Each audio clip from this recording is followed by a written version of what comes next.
But if he doesn't go 6, if Malik Willis goes 6 out of Liberty, then I think he could fall. And then the next team I think that really wants to draft a quarterback is at number 20, the Pittsburgh Steelers.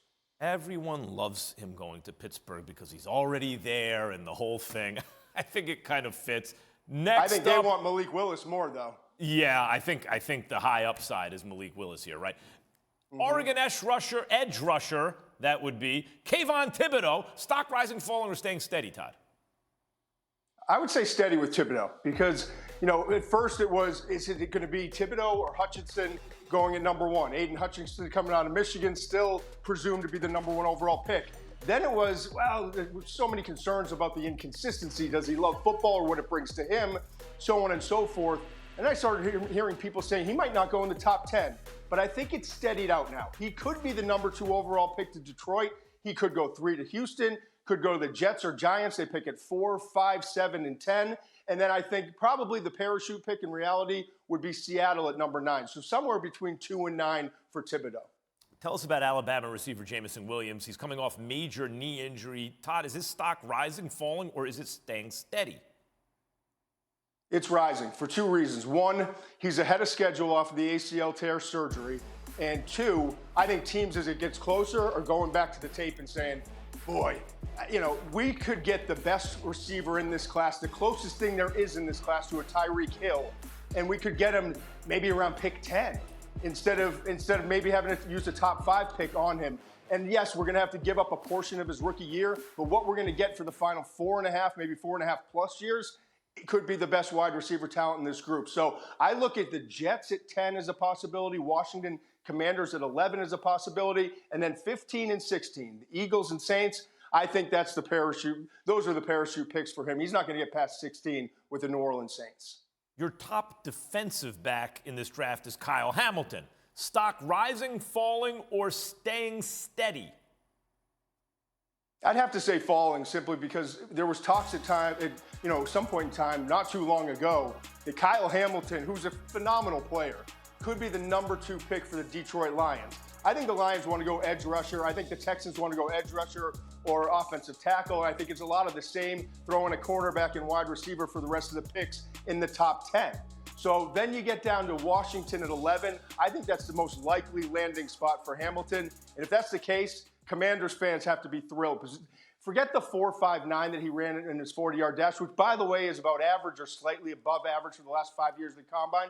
This guy plays fast. He's long. He's athletic. He's instinctive. He's great in the box or at free safety. He can play all over the field for you. Hey, real quick, Todd, is that because it's all about pass, a quarterback, edge rusher, offensive tackle, a corner, wide out? Those are the hot. And if you're a safety or a running back, a couple other positions, there's just simply not the same premium?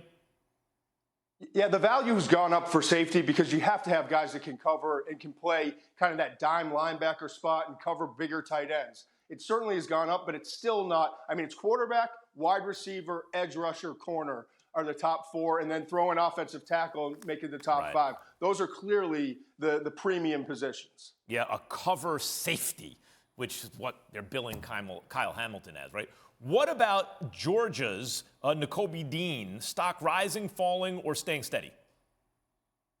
I'd say it's pretty steady right now. I mean, I think he's one of the 15 best football players in this class. Everyone I talk to in the league is worried about, he doesn't have elite arm length. He's shorter. He doesn't have a great, the width and just bulk of some of these other linebackers. And he didn't run a 40. And we don't think he has great time speed. Yeah, but put on the tape. This defense is going to have 8 or 9 guys that are going to wind up in training camps this year, and probably 7 of them drafted on one defense. He was the best player every single time he stepped on the field. 2 steps ahead of all these other linebackers that are going to get drafted from Georgia in the first 3 rounds. I just think he's a special player. I think 17 is a possibility for the Philadelphia Eagles. I also think 21 for the New England Patriots. Good landing spots for Nakobe Dean. Finally, give me some good news. I want to see if the Giants can scoop a guy in the 2nd round like the Chiefs did on the offensive line. We always finish with the Giants. That's right. Tyler Linderbaum. Tell me it's falling. Tell me the stock is falling, Todd.